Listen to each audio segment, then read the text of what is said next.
Hello friends, मैं doctor Pramod आप सभी का स्वागत करता हूं लैटेक्स कोर्स के आज की इस वीडियो में।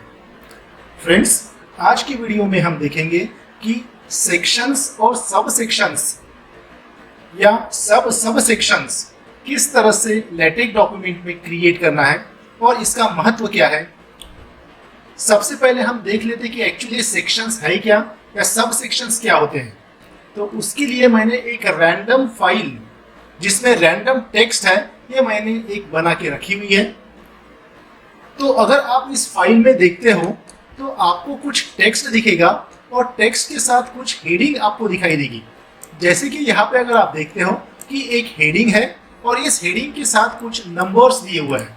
ठीक है, so this heading it is called as the section. इस हेडिंग को बोलेंगे सेक्शन। और इस हेडिंग के अंदर में जिसको नंबरिंग 1 है, इसके अंदर में एक 1.1 नाम का एक टॉपिक दिया हुआ है। So as this topic 1 is the part of this title 1, इस टाइटल 1 का पार्ट ही है हमारे पास सब टॉपिक, क्योंकि इसका नंबरिंग है 1 और इसका नंबरिंग है 1.1 और इसका नंबरिंग है 1.2। तो ये 1.1 और 1.2 ये जो है ये सब पोर्शन है किसका, टाइटल 1 का है। तो title 1 is the section and topic 1 and topic 2 they are nothing but the sub sections. तो ये सेक्शंस और सब सेक्शंस ये क्या है हमारे पास, ये एक्चुअली एक तरह की हेडिंग ही है। माइक्रोसॉफ्ट वर्ड में अगर आप यूज करते हो तो वहां पे आपके एक बटन होगी heading 1, heading 2, heading 3 like this. तो heading 1 is nothing but your section, heading 2 is nothing but your subsection, heading 3 is nothing but your सब सेक्शंस। तो एक सेक्शन के अंदर में हम दूसरे और सेक्शंस क्रिएट कर सकते हैं या दूसरे सेक्शन के बीच में और कोई हम तीसरा सेक्शंस क्रिएट कर सकते हैं। And the speciality of this latex editor is आपको नंबरिंग मैन्युअली करने की जरूरत नहीं है। ऑटोमेटिकली ये जो नंबर्स है 1 या 1.1 या 1.2 ये नंबरिंग ऑटोमेटिकली जनरेट होती है और लेटेक्स एडिटर उसका केयर लेता है। और बीच में अगर कोई भी टेक्स्ट अगर आप ऐड करते हो या सेक्शंस ऐड करते हो या सब सेक्शंस ऐड करते हो तो आपको मैन्युअली कुछ भी करने की जरूरत नहीं है। ऑटोमेटिकली लेटेक्स एडिटर इस नंबरिंग का केयर लेगा और ऑटोमेटिकली प्रॉपरली उसको नंबर करेगा। तो इस तरह से हेडिंग या सब हेडिंग अगर आपको देनी है तो उस केस में आपको सेक्शंस, सब सेक्शंस या सब सेक्शंस का कमांड आपको यूज करना पड़ेगा। तो चलो चलते हैं टेक्स्ट स्टूडियो में और देखते हैं कि किस तरह से इस सेक्शंस और सब सेक्शंस का आपको यूज करना है। तो इसके लिए मैं क्विकली एक नया फाइल ओपन कर लेता हूं और नया फाइल ओपन होने के बाद एक डॉक्यूमेंट, आर्टिकल डॉक्यूमेंट मैं क्रिएट कर देता हूं क्विकली और इसको मैं ओके कर दिया है। तो आर्टिकल डॉक्यूमेंट मैंने एक क्रिएट कर दिया है जहां पे मेरे पास फॉन्ट साइज 12 पॉइंट का है और पेपर साइज A4 साइज का है। ये सेटिंग आप बाद में चेंज कर सकते हो। ठीक है, तो जैसे कि मेरे पास है ये डॉक्यूमेंट में अगर आप देखते हो तो मुझे एक हेडिंग चाहिए, मेन हेडिंग चाहिए और इस मेन हेडिंग के अंदर मुझे कुछ टेक्स्ट चाहिए। रैंडम टेक्स्ट मैंने यहाँ पे लिया हुआ है तो प्रैक्टिस के लिए या इस वीडियो के लिए मैं रैंडम टेक्स्ट ही यूज करूंगा। तो ये मेन हेडिंग है मेरे पास। तो मेन हेडिंग है तो क्या कर देना है, मुझे एक कमांड लिखना है सेक्शन। ठीक है, मुझे एक कमांड लिखना है सेक्शन। तो मैं इस सेक्शन के ऊपर क्लिक कर देता हूँ और इस कर्ली ब्रैकेट के अंदर में आपका जो भी हेडिंग रहेगा, टेक्स्ट का जो भी हेडिंग रहेगा वो हेडिंग का नाम यहाँ पे दे देना है। फॉर एग्जाम्पल मैं यहाँ पे देता हूँ माय फर्स्ट हेडिंग सपोज। ठीक है, this is my main heading. इस मेन हेडिंग के अंदर में मुझे कोई टेक्स्ट अगर लिखना है तो मैं उस टेक्स्ट को लिख सकता हूँ। फिलहाल मैं किसी दूसरे वेबसाइट से कॉपी करके यहाँ पे मैं पेस्ट कर देता हूँ। ठीक है, तो यहाँ पे क्या हो जाएगा, मैंने एक सेक्शन क्रिएट किया हुआ है जिसका हेडिंग है मेरे पास माय फर्स्ट हेडिंग और उस हेडिंग के अंदर में मैंने कुछ टेक्स्ट लिख लिया है। एक दूसरा हेडिंग लेता हूँ, फिर से मुझे दूसरा मेन हेडिंग ही अगर है मैं एक फिर से सेक्शन ले लेता हूँ और सेक्शन लेने के बाद यहाँ पे मैं लिख देता हूँ माय सेकंड हेडिंग सपोज। ये मेरी मेन हेडिंग है, राइट। और इसके अंदर में मैं कोई और दूसरा टेक्स्ट ले लेता हूँ और यहाँ पे मैंने पेस्ट कर दिया। तो अगर मैं इस सेक्शन कमांड का यूज करता हूँ तो मुझे सिर्फ मेन हेडिंग मिलेंगे। तो मैं क्या करता हूँ, मैं इस बिल्ड एंड व्यू बटन पे जाता हूँ और इसको रन कर देता हूँ। और रन करने के बाद अगर आप देखोगे प्रोसेस एक्साइटेड नॉर्मली और इस साइड में राइट हैंड साइड में अगर आप देखोगे तो यहाँ पे मैं थोड़ा सा आपको जूम करके दिखा देता हूँ। तो आप देखोगे कि पहला जो सेक्शन क्रिएट किया था उसको नाम दिया था हमने माय फर्स्ट हेडिंग और दूसरा जो हेडिंग क्रिएट किया था उसको नाम दिया था मैंने सेकंड हेडिंग।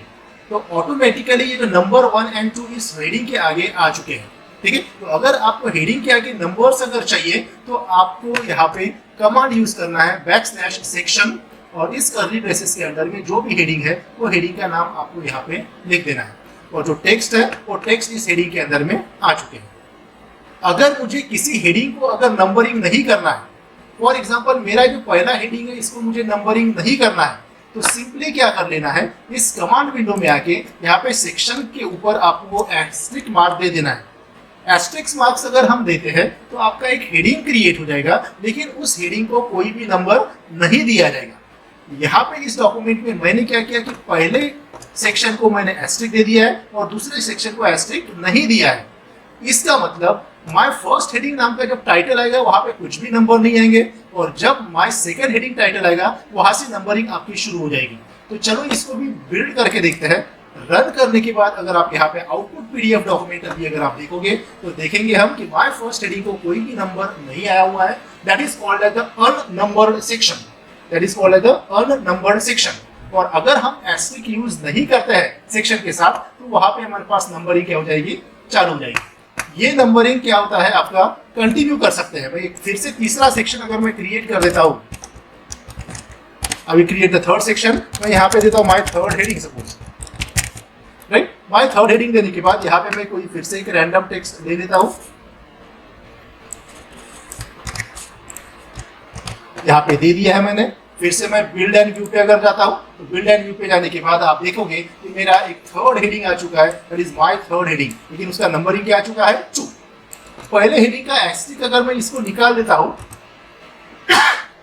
और फिर से इसको बिल्ड एंड व्यू पे क्लिक कर देता हूँ तो आप देखेंगे कि माय फर्स्ट हेडिंग को नंबर 1 आ जाएगा, माय सेकंड हेडिंग को नंबर 2 आ जाएगा और माय थर्ड हेडिंग को नंबर 3 आ जाएगा। तो इसी तरह से ऑटोमेटिकली ये सभी सेक्शंस को या हेडिंग को नंबरिंग करते जाएंगे। तो ये तो हो जाएगा आपके मेन हेडिंग के हवाले से। लेकिन अगर आपको एक पर्टिकुलर हेडिंग के अंदर में और कोई दूसरा सब हेडिंग अगर है, ठीक है, तो उसके लिए आप क्या करेंगे, फिर से मैं यहाँ पे माय फर्स्ट हेडिंग के अंदर में अगर मुझे कोई दूसरे 2 टॉपिक्स अगर इंक्लूड करना है, सब हेडिंग अगर इंक्लूड कर देना है, तो मैं इस फर्स्ट हेडिंग के अंदर में आऊंगा, इस सेक्शन के अंदर में आऊंगा और यहाँ पे मैं एक sub section is nothing but your सब हेडिंग, तो सब सेक्शन मैं क्रिएट करूंगा और यहाँ पे मैं सब टॉपिक दे देता हूँ, ठीक है, सब टॉपिक नाम देता हूँ, सब टॉपिक 1 दे देता हूँ और इस सब टॉपिक के अंदर में कोई एक रैंडम टेक्स्ट ले देता हूँ। मैं फिर से कॉपी करता हूँ और यहाँ पे जाके मैं यहाँ पेस्ट कर देता हूँ। तो यहाँ पे अगर आप देखोगे एक सेक्शन के अंदर में मैंने दूसरा सब सेक्शन क्रिएट किया हुआ है और एक सब सेक्शन में क्रिएट कर लेता हूँ, फिर से इसको मैं कॉपी पेस्ट कर लेता हूँ। आप आपके हिसाब से आप अपना टेक्स्ट ले सकते हो, ठीक है। तो एक सेक्शन के अंदर में मैंने 2 सब सेक्शंस क्रिएट किया हुआ है और यहाँ पे कुछ टेक्स्ट मैंने दिया हुआ है, रैंडम टेक्स्ट दिया हुआ है, राइट। 2 सब सेक्शन, उसी तरह से आप किसी भी सेक्शन के अंदर में आप सब सेक्शंस बना सकते हैं। अभी इस डॉक्यूमेंट को अगर मैं रन कर देता हूँ, बिल्ड एंड व्यू अगर कर देते हैं तो ये प्रोसेस एक्साइटेड नॉर्मली, और आप यहाँ पे अगर आप देखोगे माय फर्स्ट हेडिंग के अंदर में मेरे पास 2 सब हेडिंग, एक सब टॉपिक 1 और दूसरा सब टॉपिक 2, ये क्रिएट हो गया है। और इसको नंबरिंग किस तरह से किया गया है, देखिए माय फर्स्ट हेडिंग के अंदर में ये 2 सब टॉपिक है, इसलिए माय हेडिंग फर्स्ट हेडिंग का नंबर था 1, तो इसके अंदर में नंबरिंग आ गया 1.1 एंड 1.2। यहाँ पे भी अगर आपको किसी हेडिंग के अंदर में अगर आपको नंबरिंग अगर नहीं चाहिए तो आप उसके ऊपर एस्टेरिस्क मार्क दे सकते हैं। जैसे कि मैं यहाँ पे फिर से एस्टेरिस्क अगर यूज कर लेता हूँ, ठीक है, मैं जूम करके आप लोगों को दिखा देता हूँ। देखिए दूसरे सब टॉपिक के ऊपर मैंने एक एस्टेरिस्क मार्क दे दिया है और यहाँ पे मैं रन करके अगर बता देता हूँ तो सब टॉपिक 2 जहाँ पे हेडिंग है यहाँ पे कोई भी नंबरिंग नहीं आई है। तो such sections they are called as the unnumbered section. फिर से एक बात कि इस सब टॉपिक के अंदर में आप फिर से दूसरे सब टॉपिक बना सकते हैं। तो जैसे कि मैं यहाँ पे एग्जांपल ले लेता हूँ, तो फिर से सब टॉपिक के अंदर में दूसरा सब टॉपिक या सब हेडिंग के अंदर में दूसरा सब हेडिंग या सेक्शन के अंदर सब सेक्शन के अंदर में दूसरा सब सेक्शन अगर आपको चाहिए तो आपको कमांड देना पड़ेगा सब सेक्शन के अंदर में दूसरा सब सेक्शन, ठीक है। और यहाँ पे मैं अगर देता हूँ कोई भी रैंडम टाइटल अगर देता हूँ, सपोज माय नेम ऐसे सपोज दे देता हूँ सपोज, ठीक है। और यहाँ पे मैं कोई भी एक लाइन टाइप कर देता हूँ और इसको मैं रन करके अगर बता देता हूँ तो आप देखेंगे कि आउटपुट पीडीएफ फाइल में जो सब टॉपिक 1 था मेरे पास, वो सब टॉपिक 1 के अंदर में मेरे पास एक फिर से सब टॉपिक क्रिएट हो गया है जिसका नाम दिया था या टाइटल दिया था माय नेम, आप यहाँ पे देख सकते हो, और उसका टेक्स्ट रिलेटेड टेक्स्ट यहाँ पे आ चुका है। तो इस तरह से आप सेक्शंस, सब सेक्शंस या सब सेक्शंस भी क्या कर सकते हैं, आप क्रिएट कर सकते हैं। ठीक है, अब ये सब सेक्शन जब हम क्रिएट करते हैं तो इसका नंबरिंग दूसरा सब सेक्शन क्रिएट करता हो तो वहां पे नंबरिंग आएगा आपका 1.1.2 लाइक दिस। तो आप किसी भी लेवल तक इसका क्या कर सकते हो, सब सेक्शंस क्या कर सकते हो। ठीक है, लेकिन बहुत ज्यादा सब सेक्शंस अगर आप यूज करोगे तो थोड़ी देर बाद ये नंबरिंग आपका बंद हो जाएगा। ठीक है, and it is not good practice कि सब सेक्शन के अंदर में सब सेक्शन, उसके अंदर में सब सेक्शन और उसके अंदर में सब सेक्शन, बहुत ज्यादा हायरार्चिकल ऑर्डर हो जाएगा, तो ऐसे बहुत ही आपका बेकार दिखता है। ठीक है, और दूसरी बताने की चीज ये है कि यहाँ पे अगर आप देखते हो, जैसे मैंने आपको बोला है कि ये नंबरिंग जो है ये आपके नंबरिंग ऑटोमेटिक आ चुके हैं। इसके बीच में आप कोई भी दूसरा सेक्शन अगर आप इंक्लूड करते हैं, ठीक है, सपोज फुल स्क्रीन कर देता हूँ और यहाँ पे मैं एक सेक्शन अगर क्रिएट कर देता हूँ, ठीक है, तो ये सेक्शन क्रिएट अगर मैं कर देता हूँ फॉर एग्जाम्पल माय कॉलेज, इस तरह से अगर नाम दे देता हूँ, ठीक है, तो पहले देखिए मेरा पहले सेक्शन के अंदर में 2 सब सेक्शन था, लेकिन मैंने एक दूसरा सेक्शन क्रिएट किया हुआ है, ठीक है, जिसके अंडर में अभी मेरे पास सब सेक्शन आ गए हैं। अगर मैं इसको रन अगर कर देता हूं तो देखिए कि ऑटोमेटिकली वो नंबरिंग जो है वो ऑटोमेटिकली नंबरिंग मेरी चेंज हो गई है। दूसरा सेक्शन दिया था मैंने माय कॉलेज, और इस माय कॉलेज के अंदर में सब टॉपिक 1, उसके अंदर में सब टॉपिक और सब टॉपिक 2 इस तरह से आ गए। तो ऑटोमेटिकली लैटिक्स जो है वो नंबर ऑटोमेटिकली असाइन करता है। आप बीच में कोई भी कंटेंट ऐड करो, कितने भी सेक्शंस ऐड करो, आपको मैन्युअली उसको चेंज करने की जरूरत नहीं है।